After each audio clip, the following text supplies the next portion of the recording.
नमस्कार बच्चों, तरुण Sharma class 12 biology का बेटे एक और इम्पोर्टेंट टॉपिक लेकर के आया हूं, that is menstrual cycle. Menstrual cycle तो जानते होंगे बेटे, एक ऐसी साइकिल जिसके सारे इवेंट पूरे होने के बाद एक महीने में एक एग या ओवम या जिसे हम सेकेंडरी oocyte कहते हैं वो हमें मिल जाता है। मतलब साइकिल कंप्लीट होगी, एक एग की फॉर्मेशन होगी। वंस इन अ मंथ होने वाली साइकिल है, मतलब एक महीने में एक बार होने वाली साइकिल है।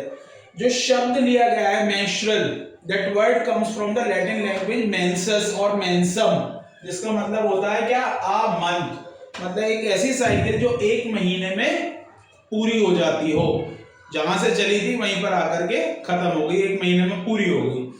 Next, perfect time. पूरा परफेक्ट टाइम जो दिया गया वो कितना है?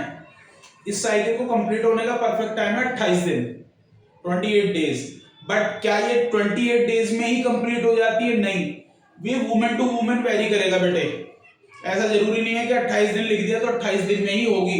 हो सकता है 28 दिन से 2-3-4 दिन पहले हो जाए, हो सकता है 28 दिन से 2-4 दिन बाद हो। तो दोनों पॉसिबिलिटी है। तो आप इसको कैसे कंसीडर करें?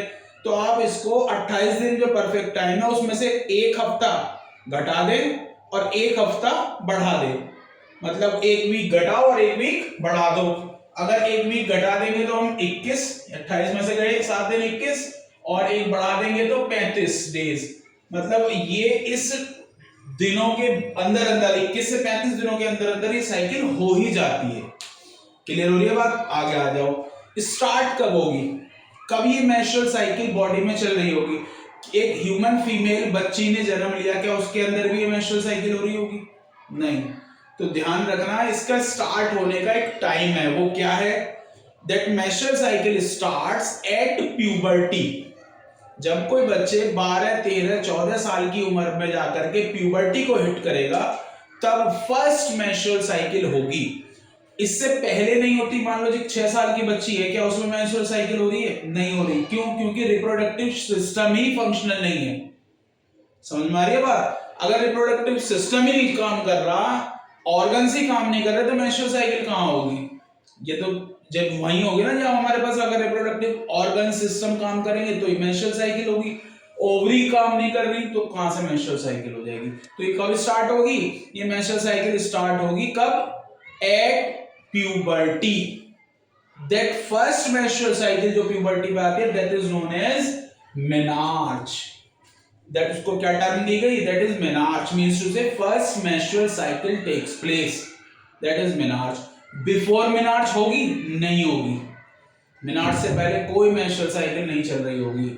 दूसरी बात, मेंस्ट्रुअल साइकिल एक बार स्टार्ट हो गई तो ये कब तक चलेगी? मतलब क्या पूरी जिंदगी चलती रहेगी? 70 साल की एज में भी चल रही होगी? नहीं। तो इसकी एक लिमिट है। क्लियर हो रही है बात? लिमिट क्या है? 48 से 52 साल की उम्र में जब पहुंचती है कोई human female, that term is known as menopause. उस 48 से 52 साल की उम्र में पहुंचने पर ये मेंस्ट्रुअल साइकिल 100% कंप्लीटली बंद हो जाती है, परमानेंटली। तो मेनोपॉज की, मेनार्च की डेट क्या है स्टार्ट होने की? ये कितने साल में होगी? 12 में भी हो सकती है, 13 में भी हो सकती है, 14 में भी हो सकती है। और स्टॉप होने की 48 से लेकर के 52 ईयर, यहां पर आकर के ये परमानेंटली बंद हो जाएगी। इन दोनों जो हमारी लाइफ के स्पान के जो फेज हैं, 12-13 साल और 48 साल, इनके बीच में लगभग 30-35 साल मेंस्ट्रुअल साइकिल चलती है। अब एक क्वेश्चन आ जाता है कि सर ये जो बीच के 30-35 साल है जिनमें मेंस्ट्रुअल साइकिल चल रही है, क्या इसमें रेगुलर चलती रहेगी? क्या कोई ऐसे फेज है जहां पर मेंस्ट्रुअल साइकिल फिर बंद हो जाए? क्योंकि हमने देखा मेनार्च से पहले बंद हो रखी है, मेनोपॉज के बाद परमानेंट बंद हो गई। तो क्या इनके बीच में भी कहीं बंद हो सकती है? 2 जगह हैं जहां पर इनके बीच में भी बंद हो सकती है। कौन कौन सी जगह है? First one is gestation. पहली चीज क्या है? Gestation. And second one is lactation. Gestation and lactation. Gestation means pregnancy. Gestation का क्या मतलब है? Pregnancy. And gestation milk production. ठीक है, ध्यान रखना। अगर कोई ह्यूमन फीमेल प्रेगनेंसी कंसीव कर लेती है तो उसके बाद 9 महीने का, जो हमारे ह्यूमंस के केस में टाइम है 9 महीने का, एम्ब्रियोनिक डेवलपमेंट का पीरियड चलता है, जिसमें बच्चा ग्रो करता है, बच्चे की फॉर्मेशन होती है। ठीक है, उस एम्ब्रियोनिक डेवलपमेंट की स्टेज पर जब तक वो बनी रहेगी, एम्ब्रियोनिक डेवलपमेंटल स्टेजेस मतलब प्रेगनेंसी जब तक बनी रहेगी, तब तक मेंस्ट्रुअल साइकिल नहीं होगी। क्यों नहीं होगी? इसके लिए जिम्मेदार है hormone, that is progesterone. Progesterone का लेवल प्रेगनेंसी के टाइम पर हाई रहता है, और ये हाई प्रोजेस्टेरॉन किसी दूसरे हार्मोन को काम नहीं करने देता। क्लियर हो रही है बात? तो the reason behind it, that is progesterone. तो at the time of gestation menstrual cycle completely बंद रहेगी। अब आ जाओ लैक्टेशन। जैसे ही मेंस्ट्रुअल साइकिल जैसे ही प्रेगनेंसी पूरी हुई, पूरी होने के बाद डिलीवरी हो गई। डिलीवरी होने के बाद बच्चा क्या है, न्यूट्रिशन चाहिए। न्यूट्रिशन के लिए बच्चा मदर्स मिल्क को फीड करना शुरू करेगा, ब्रेस्ट फीडिंग स्टार्ट होगी, मिल्क का मदर्स में मिल्क का प्रोडक्शन स्टार्ट होगा। जब अग्रेसिव मिल्क प्रोडक्शन, ध्यान रखना मैं इस टर्म का यूज कर रहा हूं, लैक्टेशन के टाइम पर यह मिथ आ जाता है कि लैक्टेशन के समय पर भी मेंस्ट्रुअल साइकिल चलती है। मैं ये कह रहा हूं लैक्टेशन के समय पर मेंस्ट्रुअल साइकिल बंद होती है। तो इस मिथ का फिर रिजल्ट क्या है, इसको हम कैसे सॉर्ट आउट करें? देखो ध्यान देना, ध्यान से सुनना बेटे। मिल्क बनाने के लिए एक हार्मोन जिम्मेदार है, हार्मोन चाहिए हमें। कौन सा हार्मोन है वो? That is prolactin. प्रोलैक्टिन का लेवल जब तक हाई रहेगा, अग्रेसिव वे में प्रोलैक्टिन काम करेगा, मतलब हाई मतलब पीक 100% पर है, जितना वो हाई है उतना ही मिल्क का प्रोडक्शन हो रहा है। तो शुरुआती महीनों में, मतलब स्टार्टिंग मंथ में आफ्टर प्रेगनेंसी डिलीवरी, जो स्टार्टिंग पहला महीना, दूसरा महीना, तीसरा महीना जो टाइम चलेगा शुरुआती महीनों में, उस टाइम पर प्रोलैक्टिन हाई होता है। और जब तक प्रोलैक्टिन अग्रेसिवली हाई है, अग्रेसिवली मिल्क बना रहा है, तब तक मेंस्ट्रुअल साइकिल नहीं होगी। धीरे धीरे क्या होता है, जैसे 5, 6, 7, 8 महीने आए, प्रोलैक्टिन का लेवल डाउन होने लगता है। मिल्क की फॉर्मेशन तब भी हो रही होती है, प्रोलैक्टिन कम हो गया, मिल्क बनना भी कम हो गया, थोड़ा दूध बनने लगा, कम दूध बनने लगा। क्लियर हो गई बात? अमाउंट ऑफ मिल्क पहले हाई थी, अमाउंट ऑफ मिल्क अब घट करके कम हो गई है, क्योंकि प्रोलैक्टिन कम हो गया है। जैसे ही प्रोलैक्टिन डाउन होता है, दूसरे हार्मोन बढ़ जाते हैं ऊपर, एफएसएच, एलएच, प्रोजेस्टेरॉन, एस्ट्रोजन, ये जितने भी हमारे मेंस्ट्रुअल साइकिल को कराने वाले हार्मोन्स हैं, इनका लेवल धीरे धीरे बढ़ने लगता है, प्रोलैक्टिन डाउन होने लगता है। इधर क्या है, ये बढ़े तो मेंस्ट्रुअल साइकिल भी स्टार्ट हो गई, प्रोलैक्टिन घटा, कम हो गया, पर मिल्क भी बना रहा है, थोड़ा थोड़ा सा मिल्क भी बन रहा है। क्लियर हो रही है बात? तो ये कंडीशन भी होती है कि हम during the breast feeding second pregnancy conceive कर लेते हैं। इसका मतलब लैक्टेशन के समय पर भी मेंस्ट्रुअल साइकिल चली, ये तो मतलब हुआ। बट जब तक हमारा, मैंने फिर भी कहा, मैंने इस बात का ध्यान रखना, अग्रेसिव जब तक प्रोलैक्टिन आ रहा है शुरुआती 1, 2, 3 महीने में, तब तक मेंस्ट्रुअल साइकिल नहीं होती। उसके बाद जैसे वो डाउन हुआ और बढ़े, मेंस्ट्रुअल साइकिल स्टार्ट हो गई। क्लियर हो रही है बात? तो दीज आर द प्लेसेस जहां पर menstrual cycle between menarche and menopause बंद रहती है। ठीक हो गई? आओ आगे बात करते हैं। मेंस्ट्रुअल साइकिल है तो साइक्लिक इवेंट हो रहे होंगे। उन साइक्लिक इवेंट को साइकिल की ही पोजीशन बना करके हम समझने की कोशिश करेंगे। देखो एनसीईआरटी की बुक में इस तरीके की डायग्रामेटिक रिप्रेजेंटेशंस दी हुई हैं। ठीक है, ये मैंने ओवरी का सिनेरियो बताया बेटे, ओवरी के केस में क्या क्या चेंजेस हो रहे हैं। तो ये ओवरी के सिनेरियो मेंस्ट्रुअल साइकिल में जो डायग्राम दिया हुआ है, उसमें फिर पिट्यूटरी ग्लैंड के हार्मोन की डायग्रामेटिक पीक दिखाई हुई है, ओवेरियन हार्मोन की डायग्रामेटिक पीक दिखाई हुई है। उन सबको भी समझेंगे, but we can understand this menstrual cycle in a other manner, एक दूसरे तरीके से समझने की कोशिश करते हैं। hope you understand, आपको शायद अच्छा लगे, समझ में आए, आसान होगा। देखो कैसे साइकिल है तो साइक्लिक इवेंट होंगे। इवेंट कितने हैं हमारे पास? 4 इवेंट। तो let us draw a cycle, एक साइकिल बना लेते हैं जो यहां से शुरू होगी और यहीं खत्म होगी। तो मतलब यहां से शुरू हुई और यहीं खत्म हुई, तो ये एक साइकिल हमने बना ली। क्लियर हो गया बात? यहीं से शुरू होगी, यहीं से खत्म होगी, ये साइक्लिक इवेंट हमारे, it is just like that. अब इसको हमने, मेंस्ट्रुअल साइकिल कितने फेज में पूरी हो रही है? 4 फेज में। तो इस साइकिल को 4 पार्ट में डिवाइड कर लो। कौन कौन से पार्ट हैं? एक पार्ट ये हो गया, दूसरा ये आ गया, तीसरा ये हो गया और चौथा ये आ गया।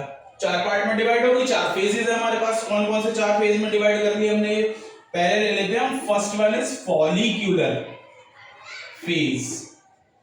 सेकंड क्या ले लो आप? Ovulatory phase. थर्ड क्या ले लो आप? Luteal phase. फोर्थ क्या ले लो आप, that is the menstrual phase. Menstrual cycle में ये 4 फेज होते हैं, ठीक है। अब देखो समझना शुरू करते हैं कहां से। जब एक बच्ची प्यूबर्टी को हिट करती है तब उसकी बॉडी में first menstrual cycle takes place करती है, ठीक है। oogenesis के टाइम पर हमने पढ़ा था कि मेंस्ट्रुअल साइकिल जो ये जो हमारा सेकेंडरी oocyte ये जो बन रहा है, ये इससे पहले प्राइमरी oocyte बनता है और प्राइमरी oocyte अरेस्ट हो जाता है in the cell division state. Prophase first की जो है डिप्लोइडियन स्टेज में वो अरेस्ट रहता है। अब वो अरेस्ट 13 साल तक अरेस्ट रहा। अब 13 साल बाद बच्चे ने प्यूबर्टी को हिट करा, तो मेंस्ट्रुअल साइकिल मतलब प्यूबर्टी हिट हुई तो रिप्रोडक्टिव सिस्टम फंक्शनल हुआ तो फिर मेंस्ट्रुअल साइकिल भी चलेगी। अब मेंस्ट्रुअल साइकिल चलनी कैसे शुरू होती है? First thing which happen in this cycle in case of females, क्या होगा, हमारा ये जो ब्रेन है ना, ब्रेन में एक रीजन है दैट इज हाइपोथैलेमस। हाइपोथैलेमस एक हार्मोन भेजता है बेटा, that is hypothalamic hormone, that is known as, जिसको हम किस रूप में जानते हैं, GnRH। वो हार्मोन भेजता है किसके पास, पिट्यूटरी के पास। उसी के ठीक नीचे पिट्यूटरी लगी हुई है। वो हार्मोन बनाया और किसको दे दिया, पिट्यूटरी को दे दिया। अब पिट्यूटरी को कहता है कि भैया ऐसा है, प्यूबर्टी हिट हो गई। मेरी क्या करें, तो प्यूबर्टी हिट हो गई तो भैया क्या करोगे, अपना काम करना शुरू करो। क्या काम है? पिट्यूटरी कहती है ठीक है जी मैं अपना काम करना शुरू करती हूँ। क्या? पिट्यूटरी बनाती है FSH हार्मोन और बना करके भेजती है ओवरी के पास। तो यहां से मेंस्ट्रुअल साइकिल शुरू होती है, फर्स्ट केस। ठीक हो गई बात? मतलब हमारे पास ये हमारा हाइपोथैलेमिक रीजन हो गया, उसके नीचे ये हमारे पास पिट्यूटरी हो गई। तो ऊपर से हाइपोथैलेमस से क्या आया, GnRH। GnRH किसके पास पहुंचा, GnRH मतलब गोनेडोट्रोपिक रिलीजिंग हार्मोन, जो ब्रेन ने दिया है। ये कह रहा है पिट्यूटरी को कि क्या बना करके दे, FSH बना करके दे। तो पिट्यूटरी कहती है ठीक है साहब, लो FSH। इसने भेज दिया FSH पहुंचा और पहला फेज स्टार्ट हुआ, दैट इज फॉलिक्यूलर फेज। ये FSH कहां पहुंचा, ओवरी में, प्राइमरी फॉलिकल्स के पास। इसने क्या करा भैया ये आएगा और 15 से 20 प्राइमरी फॉलिकल्स को स्टिमुलेट कर देगा, क्योंकि इसका नाम ही स्टिमुलेटिंग हार्मोन है। स्टिमुलेट कर देगा किस लिए, एग बनाने के लिए, ओवम बनाने के लिए, सेकेंडरी oocyte बनाने के लिए। समझ में आ रही है बात? तीनों एक ही बात है, अलग अलग में सोचना। मतलब हमें कुल मिलाकर के बात यह है कि ओवम बनाना है, क्लियर? तो प्राइमरी फॉलिकल के पास क्या आ गया, FSH। यहां पहुंचा FSH, इसने इनको स्टिमुलेट करा। स्टिमुलेट करके ये थोड़ा ग्रो हुए, फिर इन्होंने बना लिया कन्वर्ट करके मैच्योर फॉलिकल। और इस मैच्योर फॉलिकल में ये जो सेंट्रली प्लेस्ड आपको दिखाई दे रहा है, that is the secondary oocyte, that is the secondary oocyte, egg और ओवम जिसको हम कह रहे हैं। ये बना लिया। यहां से लेकर के यहां तक का फेज ओवरी में हुआ। चेंज क्या हुआ इस FSH की वजह से, प्राइमरी फॉलिकल कन्वर्ट होकर के मैच्योर फॉलिकल में बदल गए और मैच्योर फॉलिकल में हमारा सेकेंडरी oocyte पड़ा हुआ है। ठीक, FSH का काम आया था इसे ये मिला प्राइमरी फॉलिकल, इसने ग्रो करा और कंप्लीट करके हमें क्या बना करके दे दिया, at the end of this phase हमें ओवम मिल गया, सेकेंडरी oocyte मिल गया। ठीक, ओवम मिल गया। अब क्या करें, FSH का काम पूरा हो गया। किसने बताया FSH का काम पूरा हो गया? एग कहां बना, ओवरी में। ये जो फॉर्मेशन हो रही है ये एग की बनने की कहां हो रही, ओवरी में। तो ओवरी तो बताएगी, ओवरी में एग बना तो ओवरी बताएगी कि भैया FSH का काम पूरा हो गया, एग बन गया हमारा। ब्रेन को थोड़ी पता चलेगा कि एग बन गया, पता तो ओवरी को चलेगा क्योंकि उसके अंदर एग बन रहा है। तो ओवरी क्या कहती है कि भैया FSH का काम पूरा। ओवरी निकालती है एक और हार्मोन। ये जो सेल्स दिखाई दे रही है ना बेटे, ये जो ग्रीन वाली सेल्स हैं, दीज सेल्स ऑफ ग्रेन्युलोसा, ये वाली सेल निकालती है एक hormone, that hormone is known as oestrogen. ठीक हो गई बात? ये एस्ट्रोजन ग्रेन्युलोसा सेल्स ने निकाला। मैच्योर फॉलिकल की ग्रेन्युलोसा सेल्स रिलीज करती हैं इस हार्मोन को, दैट इज एस्ट्रोजन। ये एस्ट्रोजन जाता है किसके पास, पिट्यूटरी के पास। किसके पास गया, पिट्यूटरी के। इसने कहा कि भैया ऐसा है, एग बन गया, एफएसएच का काम खत्म हो गया, एफएसएच और नहीं चाहिए। देखो दीज आर द फीडबैक्स, ये फीडबैक है। क्लियर हो रही है बात? मतलब फीडबैक मींस टू से कि फीडबैक कैसी दी जा रही है, पॉजिटिव दी जा रही है कि नेगेटिव दी जा रही है। अभी इस एस्ट्रोजन ने फीडबैक दी है किसके लिए, एफएसएच के लिए। तो कैसी है फीडबैक दी इसने, नेगेटिव। क्या, कम करो, खत्म करो, मतलब नेगेटिव ही तो दे रहा है। अब यही सेम चीज पॉजिटिव भी दे रही है किसके लिए, एलएच के लिए। किसे कह रही है, एलएच को बढ़ाओ। तो that is the feedback mechanism. Feedback दिया किसने, ओवरी ने। इसने तो अपना काम करके एग बनवा दिया। इसने तो कहा कि भाई मुझे फीडबैक देते रहो, मेरे से हार्मोन लेते रहो। एस्ट्रोजन गया, इसने फीडबैक दिया कि एफएसएच घटाओ, तो एफएसएच के लिए हो गया नेगेटिव फीडबैक, और एलएच बढ़ाओ तो एलएच के लिए हो गया पॉजिटिव फीडबैक। दोनों केस करें एक साथ ही। अब हुआ क्या, इन फेजेस को बेटे यहां भी लिख ले रहे हैं। ये हमारा फेज, पहला फेज ये था, तो यहां पर एफ एस एच कैसा है, हाई। इस पूरे फेज में एफएसएच हाई रहेगा। एफएसएच का काम हो गया खत्म। काम खत्म होने पर ये दूसरे फेज में एंटर करेगा। दूसरे फेज में एंटर करते ही कौन सा हार्मोन आ गया, तो यहां लिख लेते हैं हम एस्ट्रोजन। एस्ट्रोजन आया और एफएसएच के लिए नेगेटिव फीडबैक, कम करो, घटाओ, और क्या बढ़ाओ, एलएच। एलएच बढ़ गया, LH that is known as LH surge. जब एलएच पीक पर होता है तो उसको कहते हैं एलएच सर्ज। इससे क्या होगा भैया, इससे ये होगा कि ये जो प्राइमरी फॉलिकल, ये सेकेंडरी फॉलिकल, ये जो हमारे सेकेंडरी oocyte है, ये सेकेंडरी oocyte इस ग्राफियन फॉलिकल से, इस मैच्योर फॉलिकल से रिलीज कर दिया जाएगा। ये यही थोड़ी बना रहेगा, इसे फर्टिलाइजेशन के प्रोसेस के लिए फैलोपियन ट्यूब में जाना होगा, तो ये जाएगा फैलोपियन ट्यूब में फर्टिलाइजेशन के लिए। तो यहां से निकलना पड़ेगा। कौन निकाले, LH. That phase is known as ovulatory phase. मतलब it is just release of secondary oocyte। Secondary oocyte क्या करवा दिया हमने, रिलीज करवा दी। फ्रॉम कहां से, मैच्योर फॉलिकल। मैच्योर फॉलिकल से रिलीज करा दी। रिलीज करके कहां भेज दी वो, फैलोपियन ट्यूब में। फर्टिलाइजेशन के लिए जाओ भैया, आगे का काम देखो। ठीक, ये रिलीज हो गई। अब ओवरी में क्या हुआ, ये जो बचे हुए फॉलिकल्स थे ये कन्वर्ट हो गए एक और स्ट्रक्चर में, येलोइश बॉडी बन जाती है सेल्स की, that is known as corpus luteum. और फेज कौन सा स्टार्ट हो गया, ये वाला फेज भी पूरा हो गया हमारा। ये बना लिए, ये रिलीज करवा लिया, अगला फेज आ गया ल्यूटियल फेज। अब क्या होगा, जैसे ही ये स्ट्रक्चर इसमें बदली, कॉर्पस ल्यूटियम ने एक हार्मोन सिक्रीट करा, that hormone is known as progesterone. That hormone is known as progesterone. Progesterone क्या करेगा, इस हार्मोन का काम है, तो इस वाले पार्ट में ल्यूटियल फेज में कौन सा हार्मोन है, प्रोजेस्टेरॉन। प्रोजेस्टेरॉन का लेवल हाई। प्रोजेस्टेरॉन कैसा बना होगा, हाई लेवल पर है वो। समझ में आ गई, क्या करे, ये प्रोजेस्टेरॉन यूट्रस को प्रिपेयर कर रहा है। किस लिए, मान लो हमारा ये एग निकला और निकल करके फैलोपियन ट्यूब में चला गया, तो जाने के बाद क्या होगा, हो सकता है, मे बी चांसेस है कि वो फर्टिलाइजेशन कर ले। अगर फर्टिलाइजेशन का प्रोसेस हो जाता है तो फिर आगे का जो एम्ब्रियोनिक डेवलपमेंट का स्टेज है, जो 9 महीने का टाइम है, वो कहां पर होगा, वो होगा यूट्रस में। इट मींस यूट्रस को प्रिपेयर करना पड़ेगा। क्लियर हो रही है बात? तो आ जाओ, यूट्रस को कैसे प्रिपेयर करते हैं। एनसीईआरटी की डायग्राम में डायग्रामेटिक रिप्रेजेंटेशन दी हुई है बेटे, फेज दिए हुए हैं, दैट इज मेंस्ट्रुअल, फिर उसके बाद दिया हुआ है फॉलिक्यूलर, उसके बाद छोटा सा गैप मैं यहां बना देता हूं ओव्यूलेटरी के लिए, और फिर दिया हुआ है luteal, that is the luteal phase.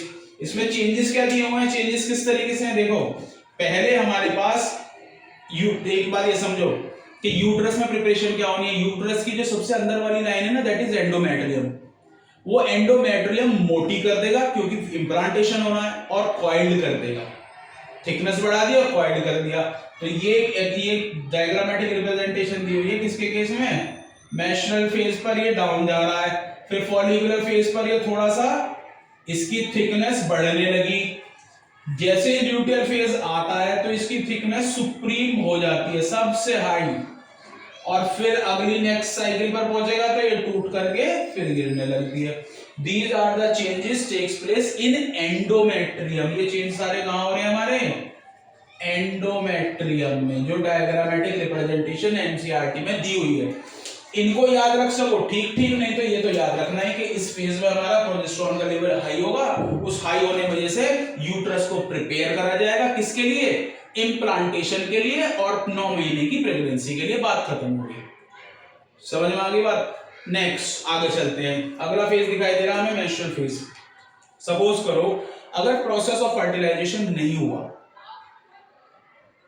Fertilisation नहीं होता, हमने एग बनवाया, हमने उसको रिलीज करा करके फैलोपियन ट्यूब में भेजा, फिर हमने यूट्रस को भी प्रिपेयर करा, फर्टिलाइजेशन के बाद जो प्रोसेस होना है एम्ब्रियोजेनेसिस के लिए उसको भी प्रिपेयर करा, 9 महीने बच्चा वहां रहेगा यूट्रस में, उसको भी तैयार करो, वो भी तैयार कर लिया। अब इन सब काम करने के बाद पता चला फर्टिलाइजेशन हुआ ही नहीं। तो ये जो सारा का सारा फेज अब तक हम चलाते आ रहे हैं, नियर अबाउट 75% हम काम कर चुके, पर फर्टिलाइजेशन हुआ नहीं, स्पर्म आए नहीं, फर्टिलाइजेशन हुआ नहीं, तो ये तो सारा बेकार हो गया, बेकार हो गया, हो गया। इस बेकार जो चीजें होंगी इनको एक्सक्रीट आउट करने का फेज है अगला, फिर मेंस्ट्रुअल फेज। क्या हमने फैलोपियन ट्यूब में एग भेजा, उसका कोई काम नहीं, तो वो फेज हमारा, वो एग हमारा बेकार, तो उस एग को बाहर निकालो।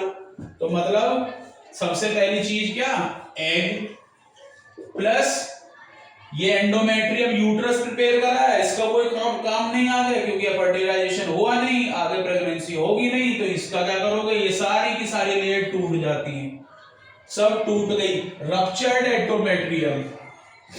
Second one is ruptured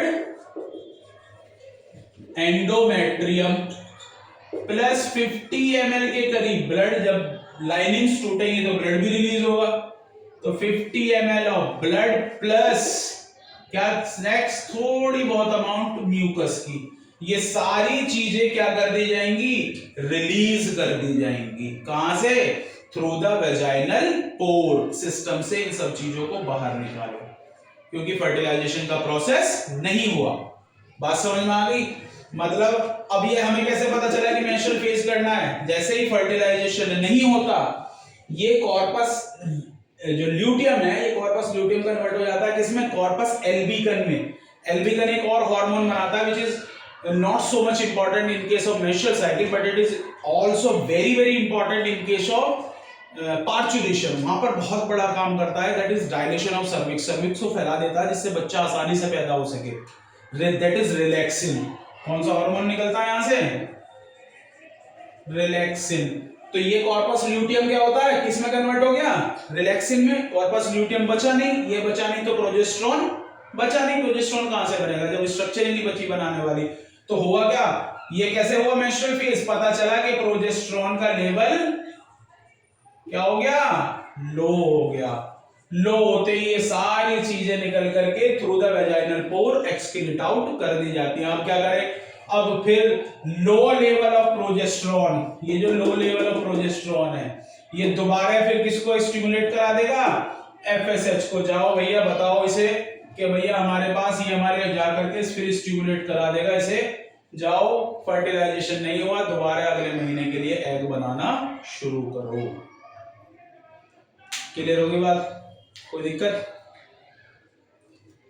that's it. तो दैट इज द चेंजेस। एक और चीज बेटे, जो चेंज इसमें ये मैंने तुम्हें एंडोमेट्रियम में करके दिखाया है, ऐसे ही हार्मोनल चेंज की पीक और बनी हुई है। जैसे मैं आपको बता रहा हूं, जैसे कि जो बुक में डायग्राम दिए हुए हैं और बना लेते हैं 2 डायग्राम हम, तो कंफर्म हो जाएगा हमारा। जैसे कि एफएसएच और एलएच के केस में दी हुई है, एफएसएच के लिए इस्तेमाल कर लेते हैं हम, यही फेज काउंट कर लेते हैं। तो एफएसएच कौन से फेज में हाई है, फॉलिकुलर में, तो गया फॉलिकुलर में हाई हुआ एफएसएच, ये फेज मान लेते हैं बेटे, ये फॉलिकुलर फेज है, ठीक है, ये मेंस्ट्रुअल फेज और ये ल्यूटियल फेज। और एलएच फिर फॉलिकल के बाद सेकंड हार्मोन मान लेते हैं, सेकंड एलएच हमें पता है कौन से फेज में हाई हो रहा है, ओव्यूलेटरी फेज में, तो एलएच गया फिर इसी के साथ फिर वो एलएच हाई हो जाता है। फॉलिकल के बाद 1 दिन का फेज आएगा एलएच यहाँ पर बीच में, यहाँ पर हमारा ओव्यूलेशन का प्रोसेस होगा, तो वो वहां ये हाई होगा। ऐसे ही एस्ट्रोजन और प्रोजेस्टेरोन के केस में भी दिए हुए हैं, अगर आप देखो एस्ट्रोजन और प्रोजेस्टेरोन, इनके केस में भी यही दिया हुआ है। एस्ट्रोजन का भाई है हमारा, जब हमें क्या कराना है, ओव्यूलेशन। यही तो सेल है जो जाकर के बताती है पिट्यूटरी को एलएच बनाओ, तो ये जाकर ये भी सेम स्टेज पर आकर के हाई होती है। ऐसे प्रोजेस्टेरॉन का भाई हो रहा है फिर ल्यूटियल फेज में, क्योंकि वो कॉर्पस ल्यूटियम बना करके दे रहा है, तो ये और आगे गया, ये हाँ ये हो गया प्रोजेस्टेरॉन, ये एस्ट्रोजन है, ये प्रोजेस्टेरॉन है। ये मान लो क्या है हमारा एफएसएच और ये हमारा एलएच। तो these diagrammatic representation also given in your text. वो बात यही है कि आप इसको ऐसे समझ लो या ऐसे समझ लो। तो that is the menstrual cycle. बेटे अगर समझ में आई हो बात, अच्छी लगी हो बात, तो कमेंट करें, शेयर करें, सब्सक्राइब करें। मिलते हैं फिर नेक्स्ट वीडियो में, तब तक के लिए शुक्रिया, धन्यवाद। नेक्स्ट हमारा लेक्चर होगा बेटे किसके ऊपर, इसके बाद आता है आपका इम्प्लांटेशन एंड फर्टिलाइजेशन। नेक्स्ट मिलते हैं फिर नेक्स्ट लेक्चर में, तब तक के लिए शुक्रिया, धन्यवाद, थैंक यू।